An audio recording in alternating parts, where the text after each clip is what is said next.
lo que quiero contarles es un poco cómo se inserta, con todo cariño lo digo, un poco tardíamente, la reforma en Salta en el contexto de todo el proceso de transformación de la condición jurídica de la infancia en nuestra región como consecuencia del impacto del derecho internacional.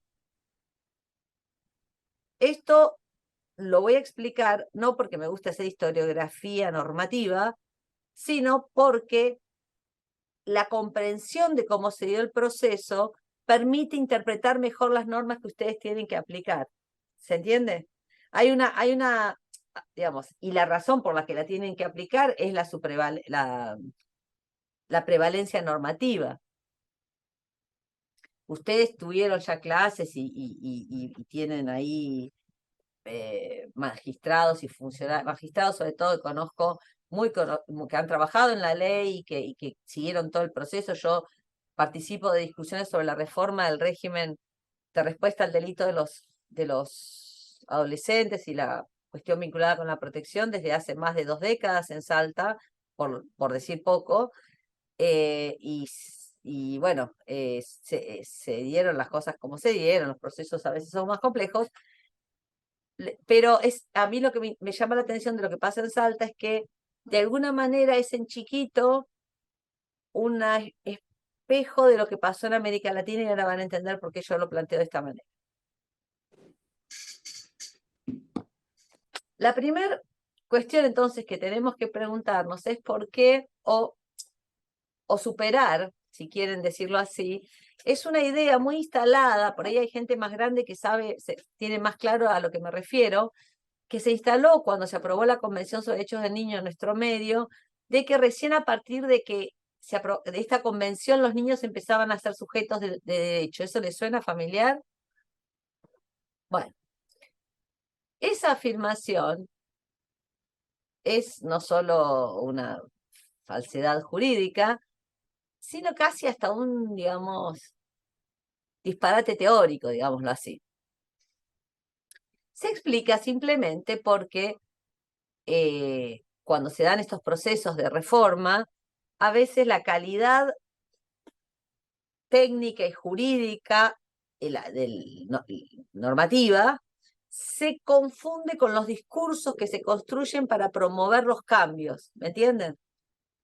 Entonces, las críticas al sistema vigente, que tenía un montón de dificultades que ustedes conocen bien, ponía a quienes promovían las reformas, y promovíamos las reformas, en la posición de tener que construir maneras de referirnos a lo que pasaba de modo que pudiera tener más impacto para persuadir, por ejemplo, a legisladores a producir los cambios. Pero esa conversación de tipo en el orden de la difusión, de lo comunicacional, no tiene estatus normativo, ¿sí? Entonces, la pregunta que hay que hacerse, si mi afirmación es correcta, y créanme que es correcta, pueden ver en el libro, ahí les mandamos los capítulos del libro que analiza la jurisprudencia de la Corte Interamericana, los derechos de los niños, las niñas, lo que sea que se considera persona menor de edad, son reconocidos por el derecho internacional antes de que existiera la Liga de Naciones.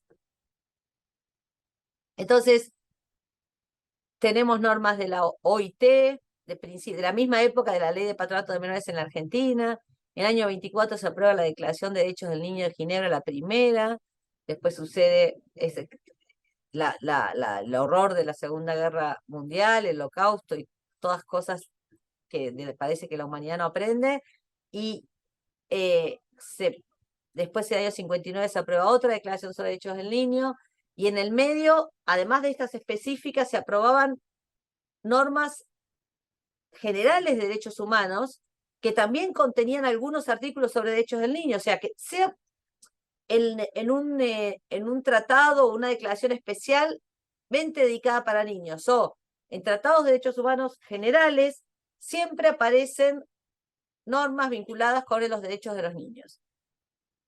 Entonces, y en normas de derecho laboral había bastantes, ¿no? absolutamente, Milagros. Por eso les dije la OIT. Si ustedes revisan, desde el año 1919, que es el año de aprobación de la Ley de Patronato de Menores, hay normas de la OIT que establecen protecciones a personas menores de edad. Si ustedes, yo se las puedo leer todas, pero eso va a ser, esto se va, miren, esperen, yo no los quiero aburrir, pero fíjense. Acá lo tengo. Ahí se lo tengo en inglés, pero Convención que establece la edad mínima para admisión a los niños al trabajo industrial del 19. Convención referida al trabajo nocturno de jóvenes empleados en la industria del 19. Convención para la edad mínima de admisión al empleo en el trabajo marítimo en el 20. Convención referida a la edad para admisión de niños al empleo en agricultura 21. Examen médico de personas que trabajan en empleo marítimo jóvenes 21. Edad mínima para niños revisada para el empleo marítimo del 36. Trabajo nocturno de niños de la industria revisada en el 48. Prohibición para la eliminación de las peores formas de trabajo. Bueno, ahí ya venimos más arriba. ¿Me siguen? Por darles un ejemplo. Antes del 24, que es la primera declaración de derechos universales, la pregunta del millón, ¿cuál es? ¿Qué pasó en el mundo, no solo en América Latina, pero nos vamos a concentrar en nuestra región, y en Salta, para ir así como de lo... que los derechos de los niños estaban ahí, estaban reconocidos literalmente, no es que había que hacer ninguna interpretación rara. Todo niño tiene derecho a... Pero resulta que esos derechos o no eran garantizados, o la forma como se los interpretaba no estaba buena para los chicos y las chicas, ¿no? Sobre todo los más desaventajados. Entonces, el problema de hace 100 años es el mismo problema de hoy. Que tengamos más normas y que el corpus juris sea tan amplio, no nos asegura que ustedes vayan a hacer lo que tengan que hacer para que la distancia entre el derecho reconocido en la ley y la realidad se reduzca. ¿Me siguen? Porque es el mismo problema que hace un siglo. No es que ahora tenemos derechos que antes no teníamos. Bueno, algunos sí, pero me siguen el argumento. Esa es mi preocupación. ¿Qué es lo que hacemos para que la ley universal, convencional de estatus constitucional y la nueva ley local sí surta el efecto para el cual fue aprobada?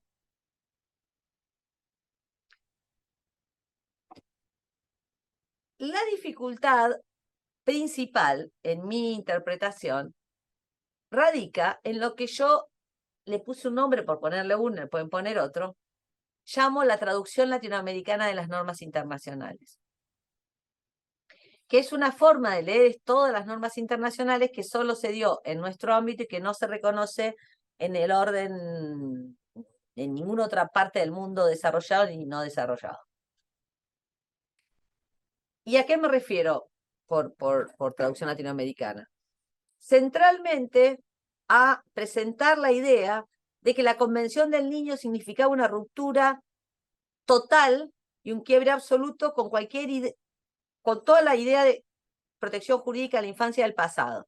Es más, al punto que se decía que los niños no tenían derechos antes, lo que es una falsedad. ¿Sí? Es lo que yo llamo la falacia de la ruptura. El segundo problema de la traducción latinoamericana es lo que yo llamo el doble reduccionismo. ¿Y a qué apunto? Hacer de los derechos humanos de la infancia una cuestión que solo depende de reformas legales, pero además de reformas legales en el ámbito penal juvenil. Con un subproblema que es que esta mirada y esta traducción se olvidó de las víctimas de los delitos menores, que son muchas más que los adolescentes infractores. Entonces, toda esa forma que tuvimos, que yo ahora no puedo explicarles por qué se dio de esa manera, pero sucedió así, sobre todo, y esto es más evidente hasta el año 2000, ahora ya hace un 2000 y pico, ahora ya empieza a haber cambios en este nuevo milenio, sobre todo se ve en la jurisprudencia de la Corte Interamericana. Lo que yo quiero advertir es sobre los problemas que plantea la traducción latinoamericana a la hora de interpretar y hacer control, si quieren, de convencionalidad o constitucionalidad, por llamarlo como se estila ahora, las normas que ustedes tienen que utilizar para adjudicar los casos que llegan a conocimiento de la jurisdicción en la que interviene. El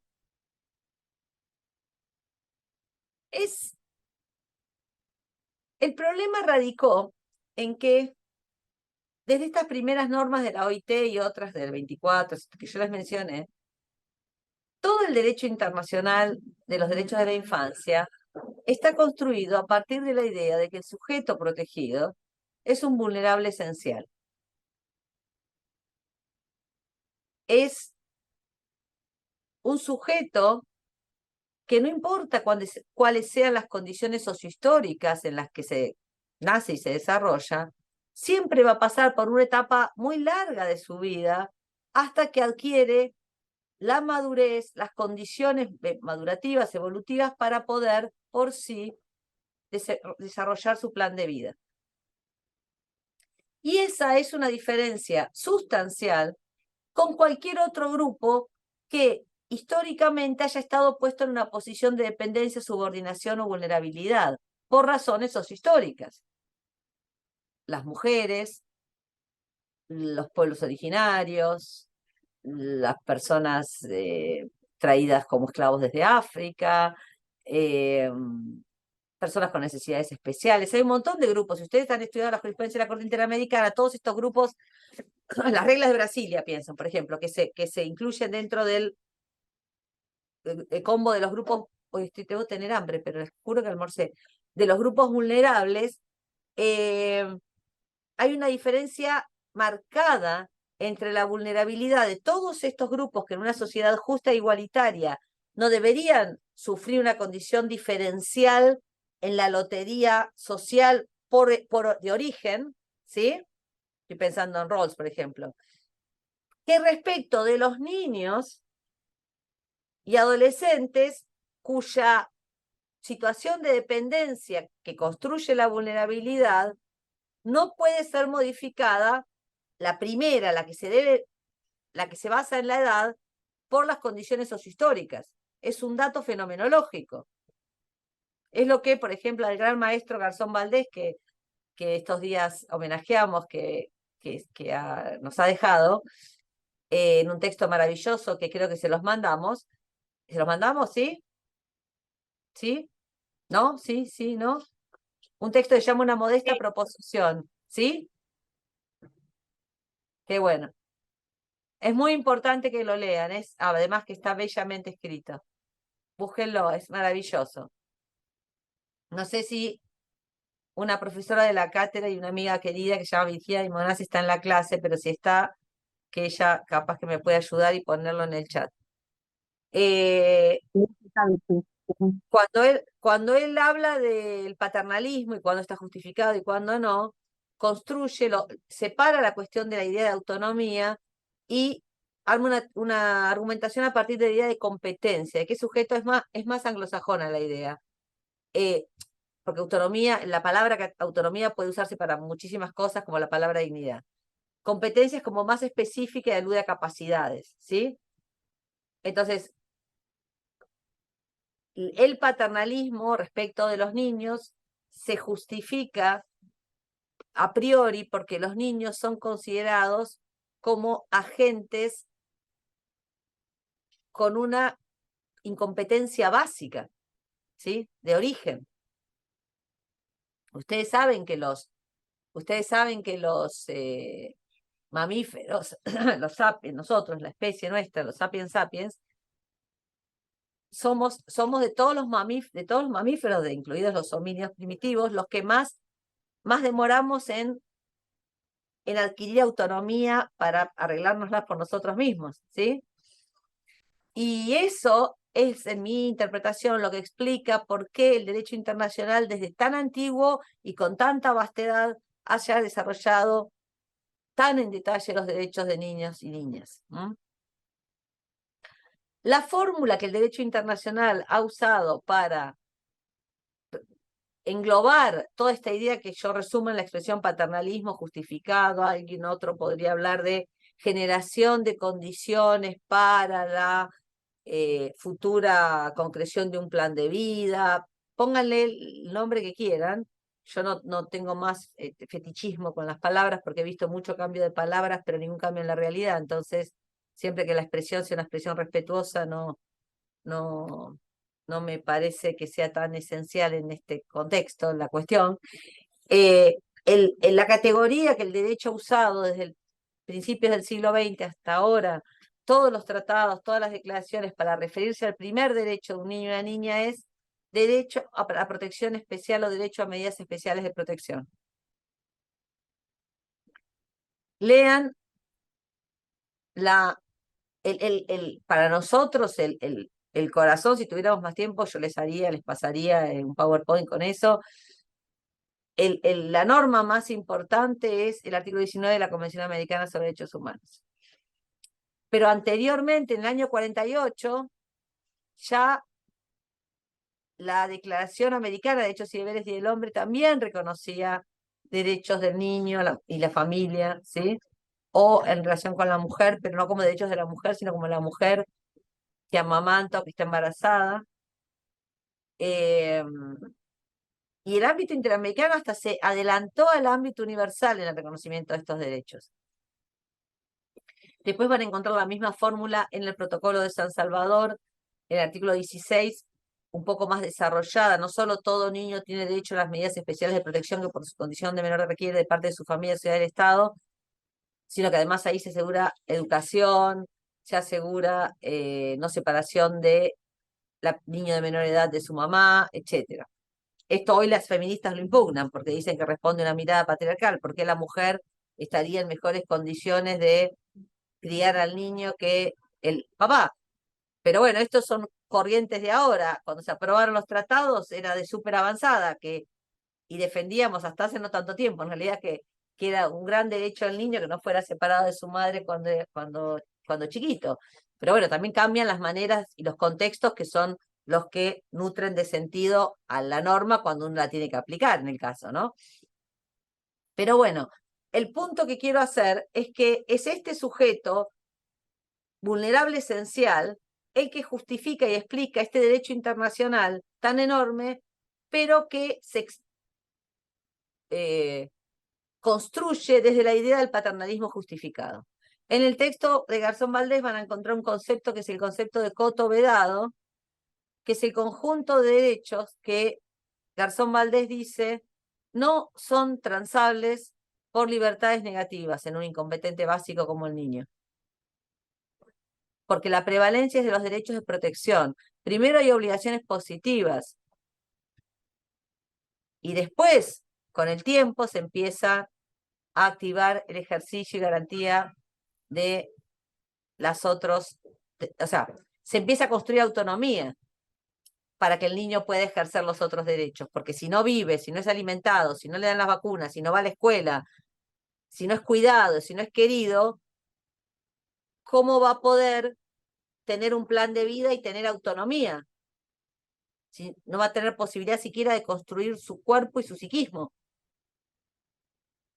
Esto es lo que hace y explica que cuando nosotros queremos pensar una teoría de los derechos del niño, observemos que, a diferencia de lo que pasa con cualquier teoría del derecho, que se basa en las teorías del contrato social que prefieran, los derechos centrales son, y los de a partir de las teorías contractualistas, son las libertades negativas. O sea, cualquier teoría del derecho que ustedes sigan va a partir del presupuesto de que el Estado, digamos, el derecho existe para frenar injerencias injustificadas en los ámbitos de autonomía y libertad de la persona sobre la base del respeto a la dignidad humana, más básica, ¿sí?